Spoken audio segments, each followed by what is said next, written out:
உலகின் மிகச்சிறந்த மருத்துவர் மற்றும் இயற்கை ஆர்வலர் பீட்டர் மெக்டூகல் அவர்களுடைய வாழ்க்கை வரலாறு தான் நம்ம இந்த வீடியோவில் பார்க்க போகிறோம். 1777 ஜனவரி 18 அன்னைக்கு ஸ்காட்லாண்டுடைய நார்த் லேனச்சரில் இருக்கிற கில்சைத்தில் அலெக்சாண்டர் மெக்டூகலுக்கும் மேரி ஜெஃப்ரே மெக்டூகலுக்கும் மூன்றாம் குழந்தையாக பிறக்கிறார். பீட்டர் மெக்டூகல் இவர் கூட பிறந்தவங்க 2 பேர் இருந்திருக்கிறாங்க. இவருடைய அப்பா ஒரு மெர்ச்சண்டாக அதாவது வணிகராக இருந்திருக்கிறாங்க. இதனால் இவருடைய குடும்பம் நல்ல நிலையில் வாழ்ந்து வந்திருக்கிறாங்க. குடும்பம் நல்ல நிலையில் வாழ்ந்து வந்தனால பீட்டர் மெக்டூகலுடைய குழந்தை பருவமானது மிகவும் மகிழ்ச்சியானதாக இருந்து வந்தது. இந்த நிலையில் 1782ஆம் ஆண்டு பீட்டர் மெக்டூகலுக்கு 5 வயசு இருக்கும்போது இவருடைய அப்பா இவரை படிக்க வைக்கிறதுக்காக கில்சைத்திலே இருக்கக்கூடிய ஒரு லோக்கல் பிரைமரி ஸ்கூலில் இவரை சேர்த்துறாங்க. அங்கு சேர்ந்து பீட்டர் மெக்டூகல் இவருடைய ஆரம்ப கல்வியை படிக்க ஆரம்பிச்சிருந்தாங்க. ஆரம்பம் முதலே பள்ளி பாடங்களை ரொம்பவே சிறப்பாகவே பீட்டர் மெக்டூகல் படித்து வந்தாங்க. பிறகு 1787ஆம் ஆண்டு இவருடைய 10 வயதில் பீட்டர் மெக்டூகல் இவருடைய ஆரம்ப கல்வியை முடிச்சிடுறாங்க. இதுக்கப்புறமா இவருடைய அப்பா இவரை மேற்கொண்டு படிக்க வைக்கிறதுக்காக அந்த கில்சைத்திலே இருக்கக்கூடிய ஒரு லோக்கல் கிராமர் ஸ்கூலில் இவரை சேர்த்துறாங்க. அது ஒரு ஹை ஸ்கூலாக இருந்தது. அங்கு சேர்ந்து பீட்டர் மெக்டூகல் இவருடைய ஹையர் எஜுகேஷன் உயர்கல்வியை படிக்க ஆரம்பிச்சிருந்தாங்க. உயர்கல்வியின் போது லட்டின் அண்டு கிரீக் லாங்குவேஜஸை பீட்டர் மெக்டூகல் லேர்ன் பண்ணி வந்தாங்க. இந்த நிலையில் தான் பீட்டர் மெக்டூகலுக்கு நேச்சுரல் ஹிஸ்ட்ரி, நேச்சுரல் சயின்சஸ் அதாவது இயற்கை வரலாறு, இயற்கை அறிவியல் இந்த 2 பாடங்கள் படிக்கிறதுல அதிக ஈடுபாடு ஏற்பட ஆரம்பிக்குது. அதில் குறிப்பாக இவருக்கு நேச்சுரல் ஹிஸ்ட்ரி இயற்கை வரலாறு படிக்கிறதுல தான் அதிக ஆர்வமும் இருந்து வந்தது.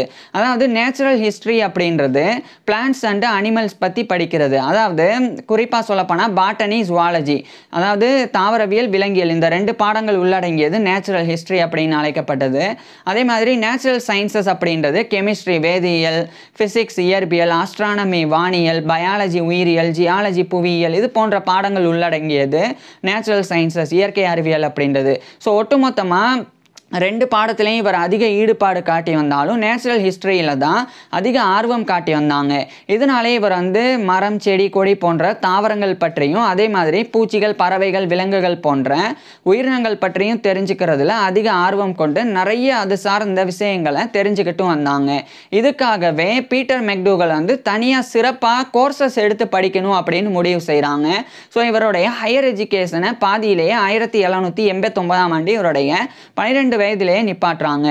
நிப்பாட்டின பிறகு இவர் யூனிவர்சிட்டிஸ்லாம் ஜாயின் பண்ணி கோர்சஸ்லாம் படிக்கணும் அப்படின்னு விரும்பினால இவருடைய அப்பா இந்த 1789ஆம் ஆண்டு பீட்டர் மெக்டூகலை இந்த ஸ்காட்லாண்டுடைய நார்த் லேனச்சரில் இருக்கிற கில்சைத்திலிருந்து அதே ஸ்காட்லாண்டில் இருக்கிற கிளாஸ்கோவுக்கு அனுப்புகிறாங்க. குறிப்பாக இந்த கிளாஸ்கோவில் இருக்கக்கூடிய யூனிவர்சிட்டி ஆஃப் கிளாஸ்கோ அங்கே இவரை 1789ஆம் ஆண்டு இவருடைய 12 வயதிலேயே சேர்த்துறாங்க. ஸோ அங்கே சேர்ந்து பீட்டர் மெக்டூகல் அண்டர் கிராஜுவேட் ஸ்டடீஸ் பண்ணலை.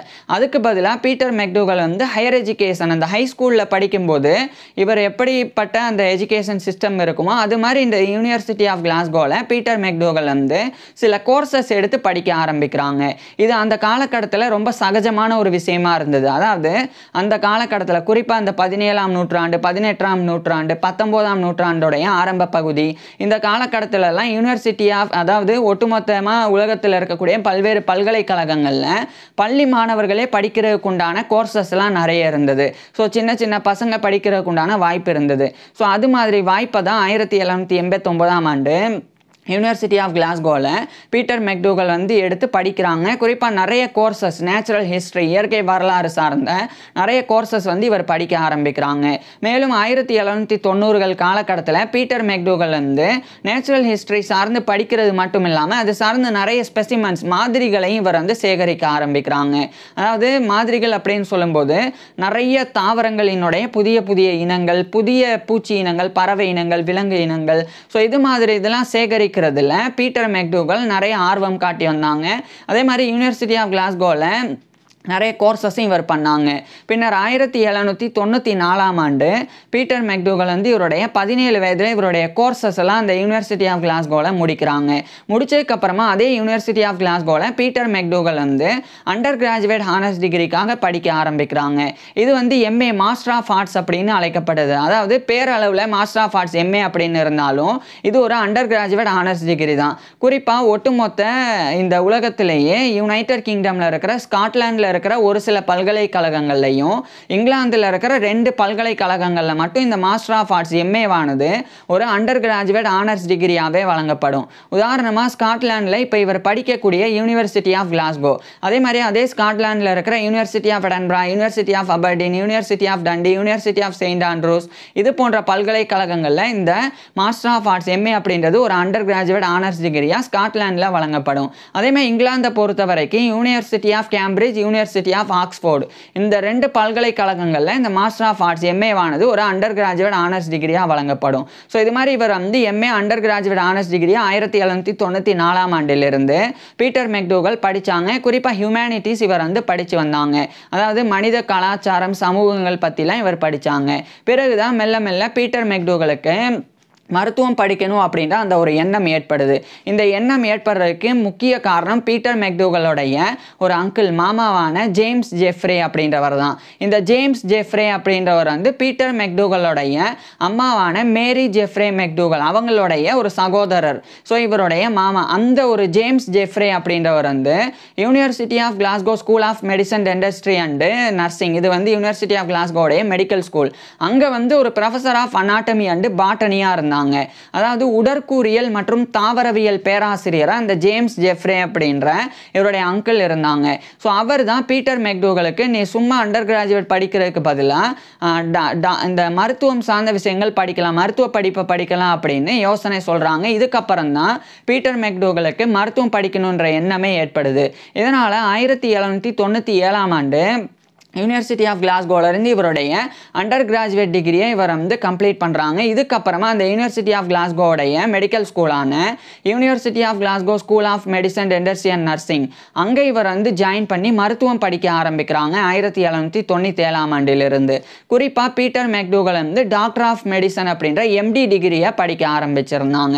இவருடைய மருத்துவ கல்வியின் போது மெடிக்கல் கரிக்குலமாக மருத்துவ பாடத்திட்டங்களாக பீட்டர் மெக்டூகல் வந்து அனாட்டமி உடற்கூறியல், பிசியாலஜி உடலியல், பெத்தாலஜி நோயியல், மெட்டீரியா மெடிக்கா மருந்துகளினுடைய பண்புகள் குறித்து படிக்கிறது, சர்ஜரி அறுவை சிகிச்சை, கிளினிக்கல் மெடிசன் மருத்துவம் அப்படின்னு இது போன்ற எல்லா பாடங்களையும் ரொம்ப சிறப்பாக படித்து வந்தாங்க.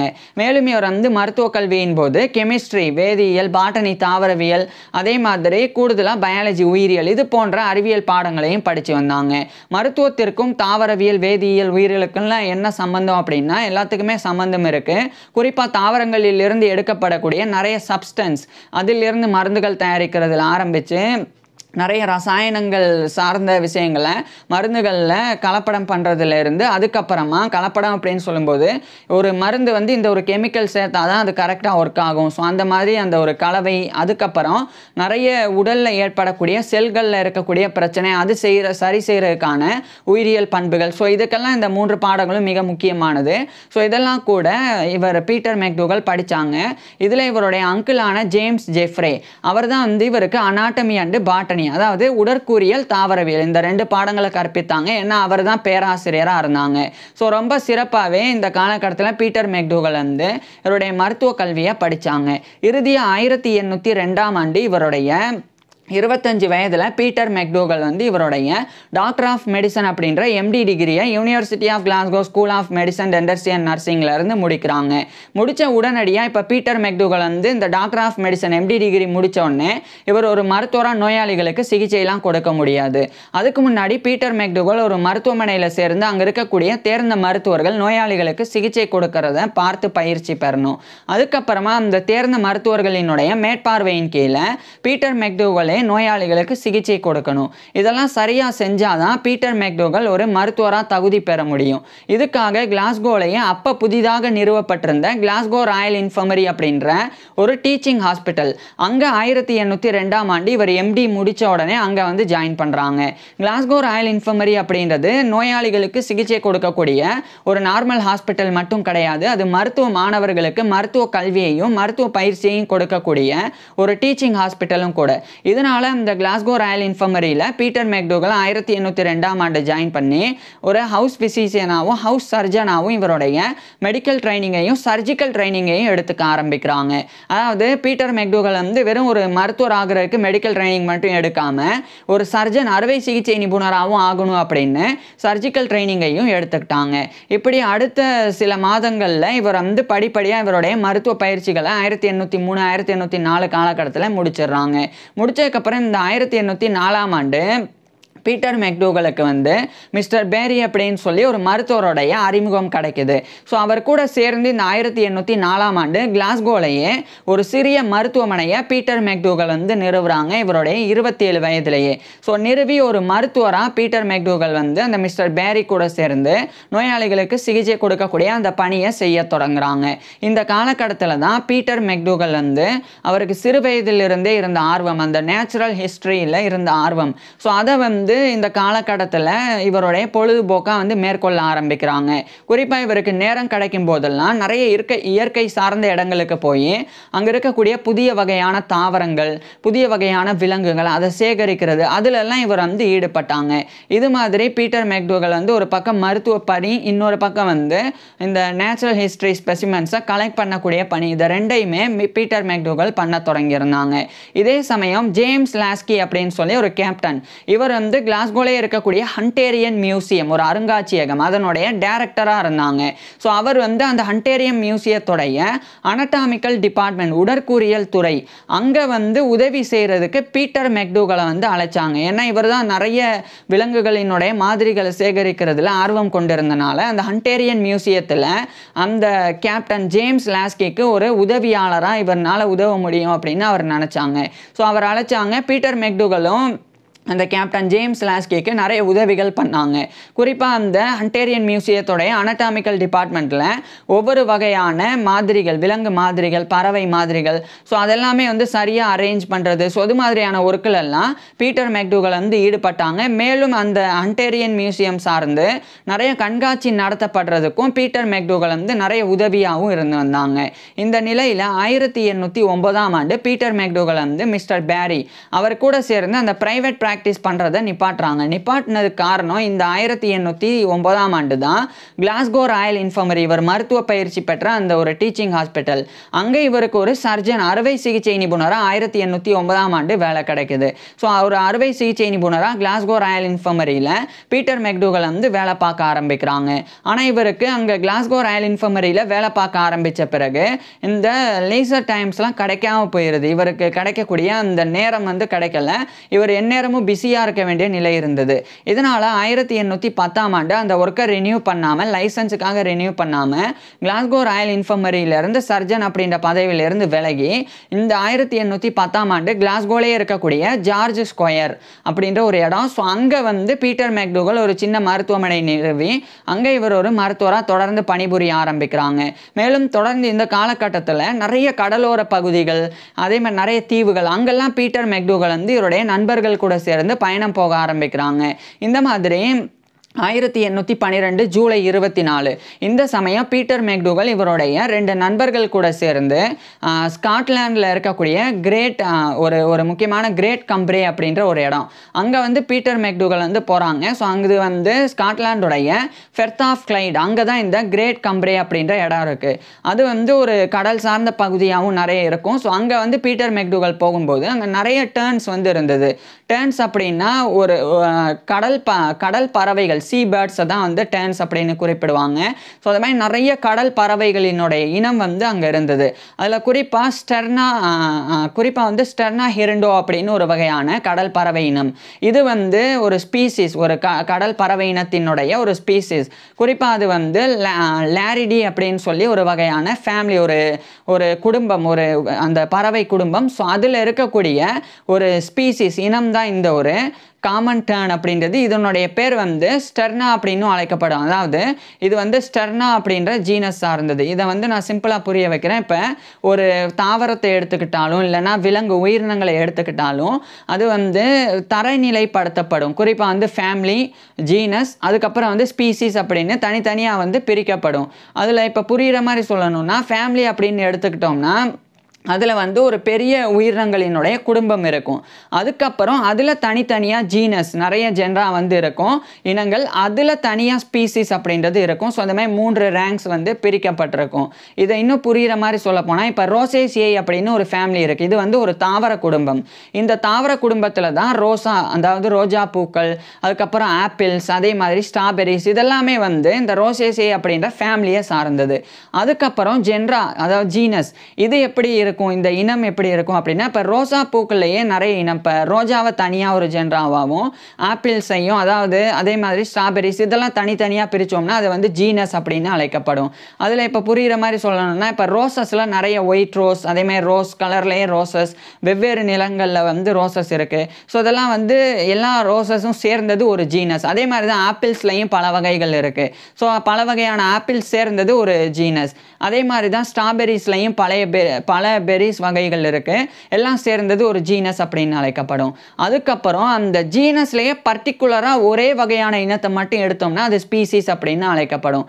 உதாரணத்துக்கு பல வண்ணங்களை கொண்ட ரோஜா பூக்களில் ஒரே ஒரு வண்ணத்தை மட்டும், ரோஸ் கலரில் இருக்கிற ரோஜா பூக்கள் மட்டும் எடுத்துக்கிட்டோம்னா அது தனியாக ஸ்பீசிஸ் அப்படின்னு இருக்கும். அது வண்ணத்தை மட்டும் வச்சு இல்லாமல் அது வந்து வெவ்வேறு வகையான அதனுடைய குணநலங்கள் அது குறித்தும் வந்து அந்த ஸ்பீசிஸ் வந்து பிரிக்கப்படும். ஸோ இது மாதிரி இப்போ தனியாக ஒரே ஒரு ஆப்பிள் இனத்தை மட்டும் எடுத்துக்கிட்டோம்னா அது ஸ்பீசிஸ் அப்படின்னு அழைக்கப்படும். பல்வேறு ஆப்பிள்ஸ் சேர்ந்தது வந்து ஜீனஸ் அப்படின்னு அழைக்கப்படும். அதே மாதிரி ஆப்பிள்ஸ், ரோசஸ், அதுக்கப்புறம் ஸ்ட்ராபெரிஸ், இதெல்லாம் சேர்ந்தது ரோசேசியே அப்படின்ற ஃபேமிலி அப்படின்னு அழைக்கப்படும். ஸோ அது மாதிரி தான் விலங்கு உயிரினங்கள், மனிதர்கள், இவங்க எல்லாருமே இந்த மாதிரி தான் தரநிலைப்படுத்தப்படுவாங்க. அது மாதிரி தான் இந்த ஸ்டெர்னா அப்படின்ற ஒரு இனம் இருக்குது. அது வந்து லாரிடி அப்படின்ற ஒரு வகையான கடல் பறவைகள் உட்பட பறவைகளை கொண்ட ஒரு ஃபேமிலி. அதுதான் வந்து லாரிடி அப்படின்றது ஃபேமிலி. அதில் ஒரு ஜென்ரா தான் இந்த ஸ்டெர்னா அப்படின்றது.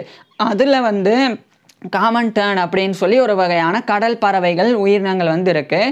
அது வந்து ஸ்டெர்னா ஹிரண்டோ அப்படின்னு அழைக்கப்படும். அதே மாதிரி ஆர்க்டிக் டர்ன் அப்படின்னு இன்னொரு வகையான பறவை இனம் இருக்குது. அது வந்து இன்னொரு வகையாக வந்து அழைக்கப்படும். அதுவுமே வந்து ஸ்டெர்னா பேரடிசியை அப்படின்னு அழைக்கப்படும். ஸோ இது மாதிரி 2 இனங்கள் தான் அந்த காலகட்டத்தில் அறியப்பட்டிருந்தது. அப்போது இந்த மாதிரி இனங்கள் கொண்ட இந்த கடல் பறவைகள் கொண்ட கடல் பகுதிக்கு தான் இந்த ஸ்காட்லாண்டுடைய ஃபர்த் ஆஃப் கிளைடில் இருக்கக்கூடிய அந்த கிரேட் கம்ப்ரே அப்படின்ற இடத்துக்கு பீட்டர் மெக்டூகல் வந்து இவருடைய நண்பர்கள் கூட போயிருந்தாங்க. அப்போ 1812 ஜூலை 24 அன்னைக்கு அங்கே சில கடல் பறவை இனங்கள் வந்து கூடு கட்டியிருந்தது. அது வந்து கீழேயே கூடு கட்டும். இந்த மாதிரியான கடல் பறவைகள் வந்து மணலில், பாறைகளுக்கு நடுவுலலாம் கூடு கட்டி வாழும். ஸோ அப்போ பீட்டர் மெக்டூகல்னால அந்த கடல் பகுதியில் வேகமாக நடக்க முடியல. ஏன்னா வேறு ஏதாவது ஒரு கூட்டில் வந்து காலை வச்சிருவோமோ அப்படின்ற பயம். அந்த சமயம் தான் சில பறவைகள், அங்கே இருக்கக்கூடிய கடல் பறவைகள் அங்கே வந்து அந்த கூட்டில் நிறைய முட்டைகளை வந்து பொறிச்சிருந்தது. ஸோ அந்த முட்டைகள் வந்து குஞ்சு பொறிச்சிருந்தனால அங்கே சின்ன சின்ன பறவைகளை காப்பாற்றுறதுக்காக அதனுடைய பேரண்ட்ஸ், அந்த பறவைகளினுடைய அப்பா அம்மா, அவங்க வந்து பயங்கரமாக அந்த பறவை பறக்குது, இவரை பார்த்து, பீட்டர் மெக்டூகலை பார்த்து பறக்குது. அதுவும் குறிப்பாக இவங்களை நோக்கிலாம் நிறைய பறவைகள் வந்தது. இதை பார்த்தோன்னே பீட்டர் மெக்டூகலுடைய நண்பர் ஒருத்தர் வந்து அந்த பறவையை ஷூட் பண்ணுறாங்க. ஷூட் பண்ண பிறகு அது கீழே விழுந்ததுக்கப்புறம் தான் அது வந்து வித்தியாசமாக இருக்குது அப்படின்னு பீட்டர் மெக்டூகல் வந்து உணர்றாங்க. ஏன்னா அந்த பகுதியில், அந்த கிரேட் கம்ப்ரே அப்படின்ற பகுதியில் அந்த காமன் டர்ன், அதே மாதிரி இன்னொரு வகை வந்து ஆர்க்டிக் டர்ன், அது வகையில் தான் வந்து கடல் பறவைகள் இருக்கும் அப்படின்னு நினச்சாங்க. இது 3வது வகை ஏதோ இருக்குது அப்படின்னு பீட்டர் மெக்டூகல் வந்து ஐடென்டிஃபை பண்ணாங்க. அது எப்படி பண்ணாங்கன்னா, அந்த இறந்து கடந்த கடல் பறவையை எடுத்து பார்க்கும்போது அதனுடைய மார்பு பகுதி வந்து இளஞ்சிவப்பு இளஞ்சிவப்பில் ரோஸ் நிறத்தில் வந்து இருந்தது. அதுக்கப்புறம் அதனுடைய இறகுகளும் அது வந்து ப்ரீடிங் ப்ளூமேக் அப்படின்னு சொல்லுவாங்க, அதுவுமே வந்து இளஞ்சிவப்பு நிறத்தில் ரோஸ் கலரில் இருந்தது. ஸோ அப்போ இது வித்தியாசமாக இருக்குது அப்படின்னு பீட்டர் மெக்டூகல் வந்து ஐடென்டிஃபை பண்ணுறாங்க. அதுக்கப்புறம் அதை வந்து ஜேம்ஸ் லாஸ்கி அப்படின்னு அந்த ஹண்டேரியன் மியூசியத்தோடைய டைரக்டர் அந்த கேப்டன் ஜேம்ஸ் லாஸ்கி அவர்கிட்ட பீட்டர் மெக்டூகல் இதை கொண்டு போய் காமிச்சு இந்த மாதிரி ஒன்று ஐடென்டிஃபை பண்ணியிருக்கேன், இது புதுசாக இருக்குது, இது வந்து அந்த காமன் டர்னும் கிடையாது, அதே மாதிரி காமன் டர்ன் கிடையாது, அதேமாதிரி ஆர்க்டிக் டர்னும் கிடையாது, இது வேற விதம் அப்படின்னு சொல்லி இவர் சொல்கிறாங்க. அதுக்கு தான் அது வந்து ரோசியட் டர்ன் அப்படின்னு பெயரிடப்படுது. ரோசியட் அப்படின்னா அந்த கடல் பறவையினுடைய மார்பக பகுதி, அதனுடைய வால் பகுதி, அந்த இறகுகள் எல்லாம் பயங்கரமாக அது வந்து இளஞ்சிவப்பு நிறத்தில் இருந்தனால, ரோஸ் நிறத்தில் இருந்தனால அதுக்கு ரோசியட் டர்ன் அப்படின்னு பேரிடுறாங்க. இதுக்கு தான் வந்து பீட்டர் மெக்டூகல் ஐடென்டிஃபை பண்ண ஒரு சாதனை பண்ணது. இதுக்கப்புறம் இது வந்து ஜார்ஜ் மாண்டகு அப்படின்னு சொல்லி ஒரு ஆராய்ச்சியாளர், அவர்கிட்ட அந்த ஜேம்ஸ் லாஸ்கி வந்து அந்த ஒரு ஸ்பெசிமெண்ட்டை கொடுக்குறாங்க. அதுக்கப்புறம் அவர் வந்து ஒரு ஃபார்மல் டிஸ்கிரிப்ஷன், ஒரு முறையான விளக்கத்தை 1813ஆம் ஆண்டு பப்ளிஷ் பண்ணுறாங்க. அது ஒரு ரோசையட் டர்ன், அதனுடைய பேர் வந்து ஸ்டெர்னா டூகலி அப்படின்னு அதுக்கு பேரிடுறாங்க. அது ஸ்டெர்னா அப்படின்றது இனத்தை குறிக்கும், டூகலி அப்படின்றது பீட்டர் மெக்டூகல் இவருடைய பேரை குறிக்கும். அதாவது பீட்டர் மெக்டூகலுடைய ஸ்பெல்லிங் வந்து MCDOUGALL இவருடைய ஸ்பெல்லிங். அதில் எம்சியை மட்டும் தூக்கிட்டு டூகல், அந்த டூகலுக்கு அப்புறம் கடைசியாக 2 ஐ போட்டுட்டு டூகலி. ஸோ இதுதான் ஸ்டெர்னா டூகலி அப்படின்னு பீட்டர் மெக்டூகலை அங்கீகரிக்கும் விதமாக அந்த ஜார்ஜ் மாண்டெக்யூ அப்படின்ற அந்த ஒரு ஆராய்ச்சியாளர் வந்து 1813ஆம் ஆண்டு அந்த ரோசையட் டர்ன் அப்படின்ற கடல் பறவை இனத்தை ஃபார்மல் டிஸ்கிரிப்ஷனாக கொடுத்து ரிசர்ச் பேப்பராகவே பப்ளிஷ் பண்ணாங்க. ஸோ இதுக்கப்புறம் பீட்டர் மெக்டூகலுக்கு பெரிய ஒரு கௌரவம் கிடைச்சது. ஆனால் இந்த கௌரவம் கிடைச்சிருக்கக்கூடிய இதே காலகட்டத்தில் இந்த கௌரவத்தை அனுபவிக்கக்கூடிய அந்த ஒரு மனசால, அதாவது அந்த கௌரவத்தை அனுபவிக்கக்கூடிய அந்த ஒரு மனநிலையில் பீட்டர் மெக்டூகல் இல்லை. ஏன்னா இவர் ஒரு கொடிய காய்ச்சல்னால 1814 ஆரம்ப காலகட்டத்தில் பாதிக்கப்படுறாங்க.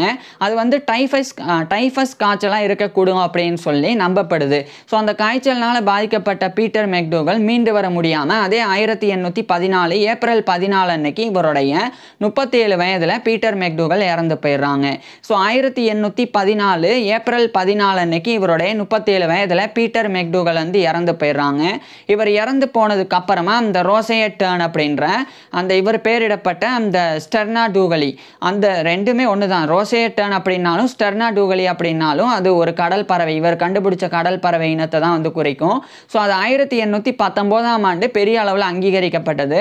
அதுக்கப்புறம் அந்த கடல் பறவையினுடைய மார்பு பகுதி, அதே மாதிரி அதனுடைய இறகுகள்லாம் ஏன் ரோஸ் கலரில் மாறுது அப்படின்னு பார்க்கும்போது இனப்பெருக்க காலகட்டத்தின் போது வேறொரு பாலினத்தை ஈர்க்கிறதுக்காக அந்த கடல் பறவை வந்து ஒரு ஆண் கடல் பறவையாக இருந்தால் அது வந்து பெண் கடல் பறவையை இனப்பெருக்கத்துக்காக ஈர்க்கிறதுக்காக, அல்லது ஒரு பெண் பறவையாக இருந்தால் அது இன்னொரு ஆண் பறவையை பாலின சேர்க்கைக்காக ஈர்க்கிறதுக்காக இந்த மார்பகத்தில் ரோஸ் நிறமும் அதேமாதிரி அதனுடைய ப்ளூமேக் அப்படின்ற அந்த இறகுகளில் அதுதான் ப்ரீடிங் ப்ளூமேக் அப்படின்னு அழைக்கப்படும். ஸோ அதில் வந்து இந்த இளஞ்சிவப்பு ஏற்படுது. ஸோ அதுக்காக தான் இதுக்கு வந்து ரோசையட் டர்ன் அப்படின்னு பெயரிடப்பட்டது. இது வந்து இன்றைக்கி பெரிய அளவில் அழியக்கூடிய தருவாயில் இருக்குது இந்த ரோசையட் டர்ன் அல்லது ஸ்டெர்னா டூகலி அப்படின்றது. இது வந்து எந்த அளவுக்கு இந்த பறவை இனம் இருக்கும் அப்படின்னா ரொம்ப சுறுசுறுப்பாக இருக்கும். அதனுடைய இறகுகள் வந்து லாங் பாயிண்டட் விங்ஸ், மிக நீளமாக இருக்கும். அது கடலில் பறந்துக்கிட்டே, கடல் மேலே பறந்துட்டு அது கடலுக்கு அடியில் இருக்கக்கூடிய மீனை வந்து உற்று நோக்கி டக்குன்னு போய் அந்த மீனை போய் அந்த கடலில் டைவ் அடித்து அந்த மீனை வந்து சாப்பிடும். ஸோ வேட்டையாடி சாப்பிடும். அந்த ஒரு பழக்கத்தை கொண்டது இந்த ஸ்டெர்னா டூகலி அப்படின்றது. ஸோ இந்த கடல் பறவையினை வந்து மிகப்பெரிய அளவில் நான் ஏற்கனவே சொன்ன மாதிரி மணலில் கூடு கட்டி வாழும், இல்லைனா பாறைகளுக்கு நடுவில் கூடு கட்டி வாழும். இது மற்ற பறவைகளுக்கும் இந்த பறவைகளுக்கும் இதுதான் வந்து வித்தியாசம். ஸோ தண்ணிக்குள்ளேயே போய் வேட்டையாடும். ஸோ இது மாதிரியான பண்புகளை கொண்டது. இதை தான் வந்து பீட்டர் மெக்டூகல் கண்டறிஞ்சாங்க, டிஸ்கவர் பண்ணாங்க. அதுக்கு பீட்டர் மெக்டூகலோடைய பேர் ஸ்டெர்னா டூகலி அப்படின்னு வைக்கப்பட்டது. ஸோ இவர் இறந்ததுக்கு அப்புறம், பீட்டர் மெக்டூகல் இறந்ததுக்கு அப்புறம் தான் இதெல்லாம் நடந்தது. மேலும் பீட்டர் மெக்டூகல் கலெக்ட் பண்ணியிருந்த நிறைய நேச்சுரல் ஹிஸ்ட்ரி ஸ்பெசிமென்ஸ் கலெக்ஷன், அந்த நேச்சுரல் ஹிஸ்ட்ரி கலெக்ஷன் எல்லாமே சேல்ஸுக்கு வந்து வைக்கப்பட்டது. ஒரே ஒரு துரதிருஷ்டவசமான விஷயம் என்னன்னா, பீட்டர் மெக்டூகல் வந்து இங்கிரம் ஸ்ட்ரீட், அதாவது கிளாஸ்கோலே இருக்கக்கூடிய இங்கிரம் ஸ்ட்ரீட் செமிட்டரி அப்படின்ற ஒரு கல்லறையில் தான் அடக்கம் பண்ணப்பட்டாங்க. ஆனால் இப்போ அது எந்த இடத்துல கரெக்டாக இருக்குது அப்படின்றது தெரியாமல் தொலைஞ்சு போயிருக்கு. ஸோ பீட்டர் மெக்டூகல் இறந்த பிறகு பெரிய கௌரவங்கள் எதையும் பெறலை. ஆனால் வாழும்போது இவர் பெற்ற கௌரவம் அந்த ரோசையட் டர்ன் அப்படின்ற கடல் பறவை இனத்துக்கு ஸ்டெர்னா டூகலி அப்படின்னு இவருடைய பெயரிடப்பட்டது தான். ஸோ இப்பேற்பட்ட பீட்டர் மெக்டூகல் வந்து வெறும் 37 ஆண்டுகள் தான் வாழ்ந்தாங்க. 37 ஆண்டுகளில் ஒரு பறவை இனத்தை டிஸ்கவர் பண்ணியிருந்தாங்க. ஒருவேளை இவர் இன்னும் நிறைய ஆண்டுகள் வாழ்ந்திருந்தா இன்னும் இவர் ஒரு மருத்துவராக இல்லாமல் ஒரு நேச்சுரலிஸ்டாகவே வந்து குறிப்பிடப்பட்டிருக்கலாம். நேச்சுரலிஸ்ட் அப்படின்னா இயற்கை ஆர்வலர். இதுக்கு அர்த்தம் என்ன அப்படின்னா நேச்சுரல் ஹிஸ்ட்ரி, இந்த இயற்கை வரலாறுல ஆர்வம் கொண்ட ஒரு நிபுணர், எக்ஸ்பர்ட் இன் நேச்சுரல் ஹிஸ்ட்ரி. அவங்க தான் நேச்சுரலிஸ்ட் அப்படின்னு அழைக்கப்படுவாங்க. ஸோ இயற்கை வரலாற்றில் நிபுணர், அவங்க தான் வந்து இயற்கை ஆர்வலர் அப்படின்னு குறிப்பிடப்படுவாங்க. ஸோ அது மாதிரி இவர் வந்து ஃபஸ்ட்டு ஒரு ஃபிசிஷியனாக, அதுக்கப்புறம் தான் நேச்சுரலிஸ்டாக குறிப்பிடப்பட்டிருக்காங்க. ஒருவேளை இவர் நிறைய காலம் வாழ்ந்திருந்தால் இவர் மருத்துவ பணியை விட இயற்கை வரலாற்றில் இவருக்கு இருந்த ஆர்வத்தை வெளிக்காட்டி இவர் ஒரு நேச்சுரலிஸ்டாகவே முழுமையாக இன்னைக்கு வந்து அறியப்பட்டிருப்பாங்க. ஸோ இப்பேற்பட்ட பீட்டர் மெக்டூகல் பற்றி நீங்கள் என்ன நினைக்கிறீங்க அப்படின்றத கீழே கமெண்ட்ஸில் சொல்லுங்கள். உங்களுக்கு எந்த மாதிரியான டாபிக்ஸில் எந்த மாதிரியான வீடியோஸ் வேணும் அப்படின்றதையும் கீழே கமெண்ட்ஸில் சொல்லுங்கள். தேங்க்யூ.